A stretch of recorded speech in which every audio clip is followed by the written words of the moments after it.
ഒന്നാം പിണറായി സർക്കാരിനെയും രണ്ടാം പിണറായി സർക്കാരിനെയും, അതായത് പിണറായി 10, പിണറായി 20, ഈ രണ്ട് ഭരണങ്ങളെ താരതമ്യം ചെയ്താൽ അത്തരം താരതമ്യം ഇപ്പോൾ വന്നു തുടങ്ങിയിരിക്കുന്നു. അതെങ്ങനെയിരിക്കും? ഞങ്ങൾക്ക് പെട്ടെന്ന് ഓർമ്മ വരുന്നത് കേന്ദ്രത്തിൽ UPA 1 ആൻഡ് UPA 2 ഈ രണ്ട് ഗവൺമെൻറ്റുകളെ താരതമ്യം ചെയ്താൽ എങ്ങനെയിരിക്കും അതുപോലെയാണ്. UPA 1 ഗവൺമെൻറ് ഇടതുപക്ഷം കൂടി CPM കൂടി പിന്തുണച്ച് ഒരു കോമൺ മിനിമം പ്രോഗ്രാം CMB തയ്യാറാക്കി, ഒരു പ്രോഗ്രാം ഉണ്ടാക്കി, ഇന്ന കാര്യങ്ങൾ മൻമോഹൻ സിംഗ് ഗവൺമെൻറ് നടപ്പാക്കണം എന്നൊക്കെ തീരുമാനിച്ചു വളരെ കൃത്യതയോടെ, ആസൂത്രണത്തോടെ, പ്ലാനിങ്ങോടെ മുന്നോട്ട് വന്ന ഒരു ഗവൺമെൻറ് ആയിരുന്നു UPA 1. അതിൻ്റെ ഗുണം ആ ഗവൺമെൻറ്റിൻ്റെ പെർഫോമൻസിൽ, റിസൾട്ടിൽ വരെ വ്യക്തമായിരുന്നു. അതുകൊണ്ടാണല്ലോ UPA 2 നല്ല ഭൂരിപക്ഷത്തോടെ വീണ്ടും അധികാരത്തിൽ വന്നത്. അടുത്ത കാലത്ത് നമ്മെ വിട്ടുപോയ CPM ദേശീയ ജനറൽ സെക്രട്ടറി സീതാറാം യെച്ചൂരി അടക്കമുള്ളവർ കോമൺ മിനിമം പ്രോഗ്രാം ഉണ്ടാക്കുന്നതിൽ, ശരിക്കും പറഞ്ഞാൽ കോമൺ മിനിമം പ്രോഗ്രാമിൻ്റെ മുഖ്യ ശില്പികളിൽ ഒരാൾ സീതാറാം യെച്ചൂരി ആയിരുന്നു. ഒരൊറ്റ പദ്ധതി മാത്രം എടുത്തു പറഞ്ഞാൽ മതി. ആ ഗവൺമെൻറ്റിൻ്റെ കാഴ്ചപ്പാട്, വീക്ഷണം, ദിശാബോധം, ദേശീയ മഹാത്മാഗാന്ധി ഗ്രാമീണ തൊഴിലുറപ്പ് പദ്ധതി മാത്രം എടുത്താൽ മതി. ഇന്ത്യയിൽ അങ്ങോളം ഇങ്ങോളം ഗ്രാമങ്ങളിൽ സ്ത്രീകൾക്ക് മുഖ്യമായും എത്രമാത്രം തൊഴിലവസരങ്ങൾ ഉണ്ടാക്കിക്കൊടുത്തു തൊഴിലുറപ്പ് പദ്ധതി. അതുവഴി സ്ത്രീ ശാക്തീകരണം, സ്ത്രീകളുടെ കൈകളിലേക്ക് പണം എത്തുന്ന വളരെ ഇൻക്ലൂസീവായിട്ടുള്ള ഒരു ഗ്രോത്ത് സ്ട്രാറ്റജി നടപ്പാക്കിയ ഗവൺമെൻറ്റായിരുന്നു UPA 1, അവരുടെ കോമൺ മിനിമം പ്രോഗ്രാം. പക്ഷേ UPA 2 പോയപ്പോൾ UPA 2 government, Manmohan Singh government 2 നേരിട്ട അഴിമതി ആരോപണങ്ങൾ, കോൾഗേറ്റ്, മറിച്ച് കുംഭകോണം, അഴിമതി കുംഭകോണം, കൽക്കരി ഉൾപ്പെടെ.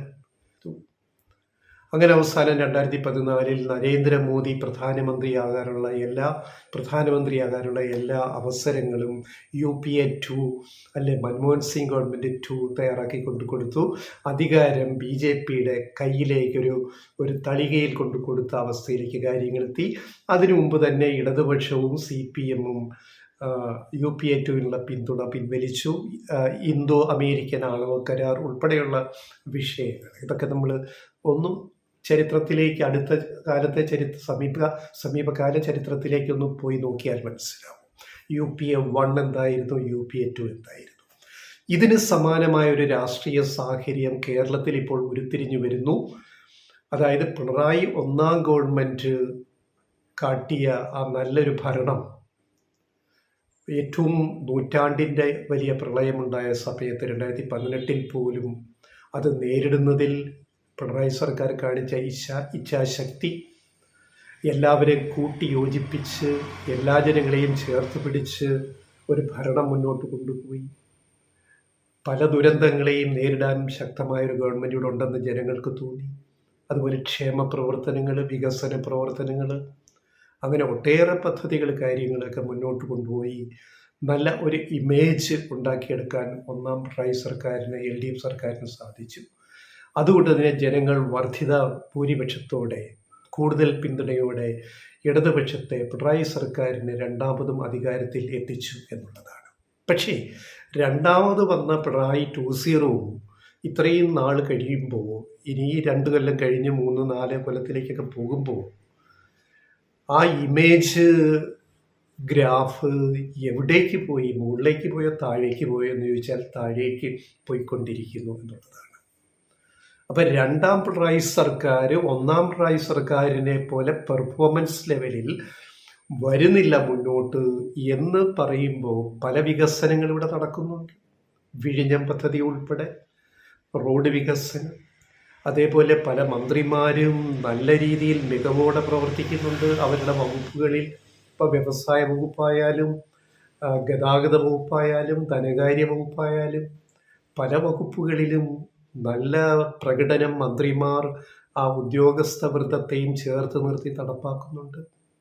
പക്ഷെ ഇതിനെയെല്ലാം ഇല്ലാതാക്കുന്ന രാഷ്ട്രീയ വിവാദങ്ങൾ വരുമ്പോൾ അതിന് കൃത്യമായ അന്വേഷണം നടത്താനോ, അഴിമതി ആരോപിക്കപ്പെടുമ്പോൾ അതിൽ അന്വേഷണം നടത്താനോ, സമയബന്ധിതമായി അന്വേഷണം പൂർത്തിയാക്കാനോ, പോലീസിൻ്റെ ഭാഗത്തു നിന്നുള്ള വീഴ്ചകളെ, വിമർശനങ്ങളെ നേരിടുന്നതിൽ അല്ലെ അന്വേഷണം നടത്തുന്നതിൽ കാലതാമസം വരികയൊക്കെ ചെയ്യുമ്പോൾ പിണറായി ഒന്നാം സർക്കാരല്ല, പിണറായി രണ്ടാം സർക്കാർ എന്നൊരു തോന്നൽ ജനങ്ങൾക്കിടയിലേക്ക് ഇട്ടുകൊടുക്കാൻ, അത്തരം ചർച്ചകൾ നടത്താൻ മുഖ്യധാര മാധ്യമങ്ങൾക്ക് വഴിയൊരുക്കി കൊടുക്കുന്നത് നല്ലതാണോ എന്ന് LDF ആണ് ആലോചിക്കേണ്ടത്, CPIM ആണ് ആലോചിക്കേണ്ടത്, അതേപോലെ ഗവൺമെൻറ്റും ആലോചിക്കേണ്ടതാണ്.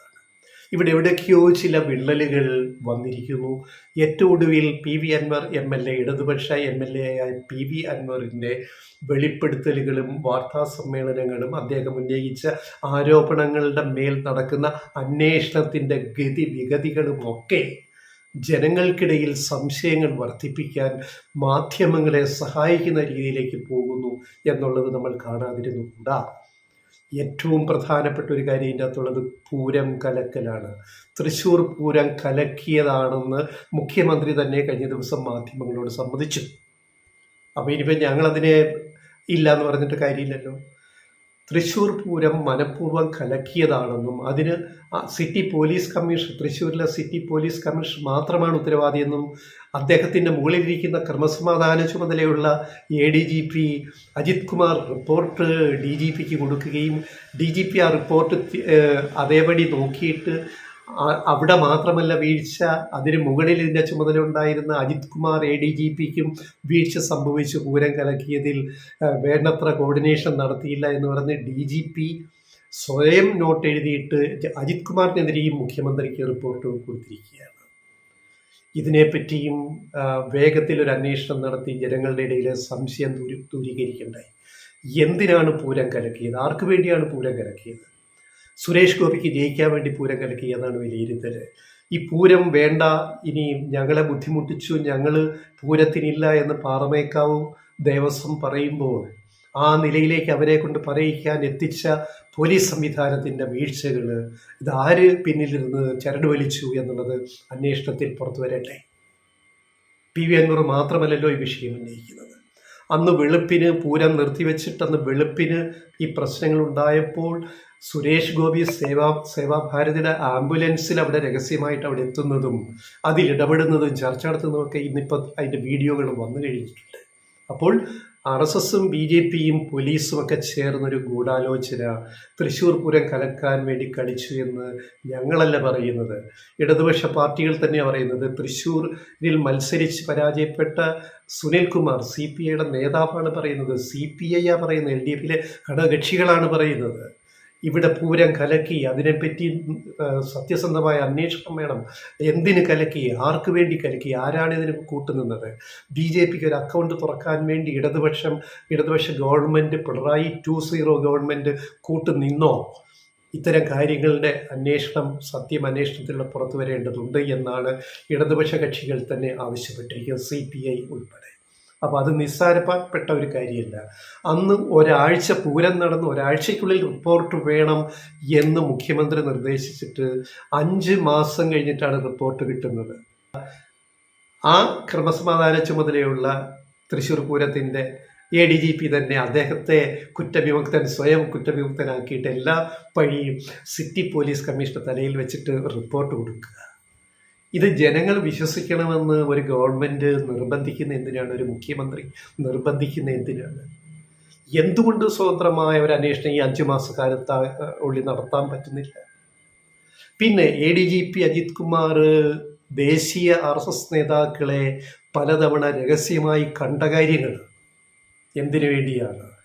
ഇത് ജനങ്ങൾക്കിടയിൽ സംശയമുണ്ട്.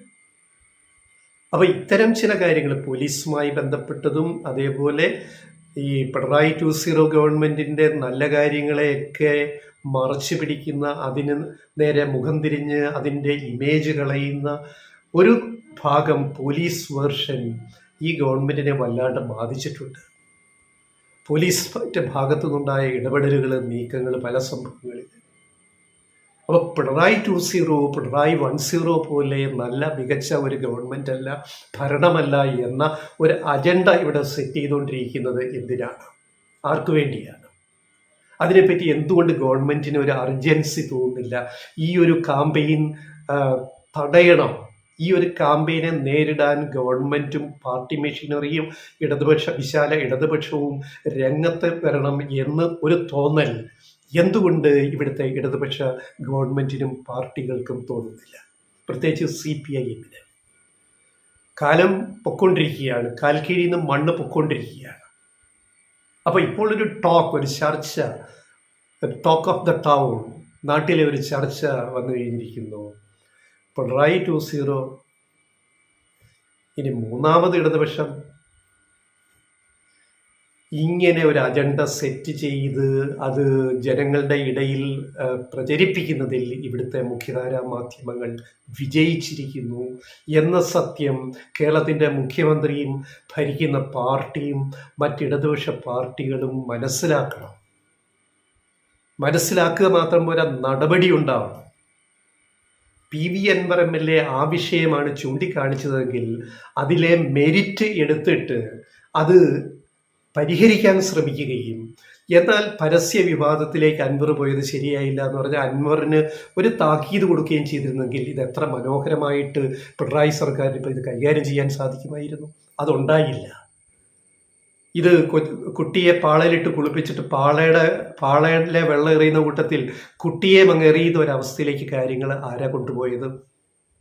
അതിവിടുത്തെ ഇടതുപക്ഷ ഗവൺമെൻറ്റിന് ഉത്തരവാദിത്വമുണ്ട് കാര്യങ്ങൾ ഇത്രയും വഷളാക്കിയതിൽ.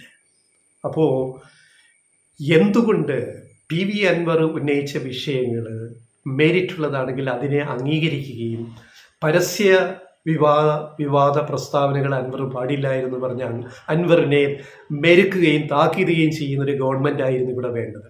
അതിനു പകരം കാടടച്ച് അൻവറിനെ കൂടെ എതിർക്കുന്ന നിലപാടിലേക്ക് പോവുകയും പോലീസ് സേനയിലെ ചിലരെ സംരക്ഷിക്കുന്ന നിലപാട് സ്വീകരിക്കുകയും അന്വേഷണം ഒരു പ്രഹസനമാക്കി കൊണ്ടുപോവുകയും ഹെഡ് മാസ്റ്റർ ചെയ്ത അഴിമതിയെക്കുറിച്ച് പ്യൂൺ അന്വേഷിക്കുന്ന പോലെ ഒരു അന്വേഷണം പോലീസിൻ്റെ ഭാഗത്തു നിന്ന് ഉണ്ടാവുകയും ചെയ്യുമ്പോഴേ ഇതിന് പിന്നിൽ ആർക്കൊക്കെയാണ് എന്തൊക്കെയോ താല്പര്യങ്ങളുണ്ടോ എന്ന് ജനങ്ങൾ സംശയിച്ചാൽ ആ ജനങ്ങളെ കുറ്റം പറഞ്ഞിട്ട് കാര്യമില്ല. ഇപ്പം പാർട്ടി സമ്മേളനങ്ങൾ നാടുനീളെ നടക്കുകയാണ്. അവിടെ പാർട്ടി പ്രവർത്തകർ ദുഃഖിതരാണ്, അസ്വസ്ഥരാണ്. അവർക്ക് കൃത്യമായ മറുപടി കിട്ടുന്നില്ല. ഇത്തരം വിഷയങ്ങളിൽ കാടടച്ച് വെടിവെച്ചിട്ട് കാര്യമൊന്നുമില്ല.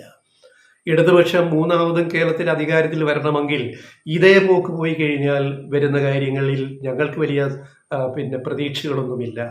UPA 2 പറ്റിയ അതേ ദുരന്തമായിരിക്കും പിണറായി 2.0 സർക്കാരിൻ്റെ അവസാനത്തെ ബാലൻസ് ഷീറ്റിൽ വരിക എന്ന് പറഞ്ഞാൽ അത് വളരെ ഖേദകരമാണ്. ഇടതുപക്ഷ പ്രസ്ഥാനത്തെ പ്രവർത്തകരെ നിരാശപ്പെടുത്തുന്നതാണ്. അത് കറക്റ്റ് ചെയ്തു വരാൻ, നന്നാക്കിയെടുക്കാൻ ശ്രമിക്കേണ്ടവർ അതിന് ശ്രമിക്കുന്നില്ല, അല്ല അതിന് കാലവിളംബം വരുത്തുന്നു. അവർ ശ്രദ്ധിക്കുന്നില്ല, പാർട്ടി സംവിധാനം ശ്രദ്ധിക്കുന്നില്ല. ഇങ്ങനെ പല വിഷയങ്ങൾ ഇവിടെ ഉന്നയിക്കപ്പെടുന്നുണ്ട്. റൈറ്റ് ടൈം നമ്മൾ കൈവിട്ടു പോവുകയാണ്.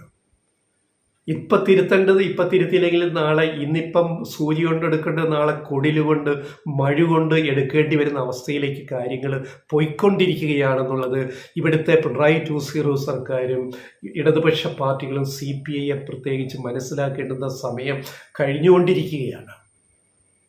ഇനി നീട്ടിക്കൊണ്ടുപോകാൻ കഴിയാത്ത അവസ്ഥയിലേക്കാണ് കാര്യങ്ങൾ പോകുന്നത്.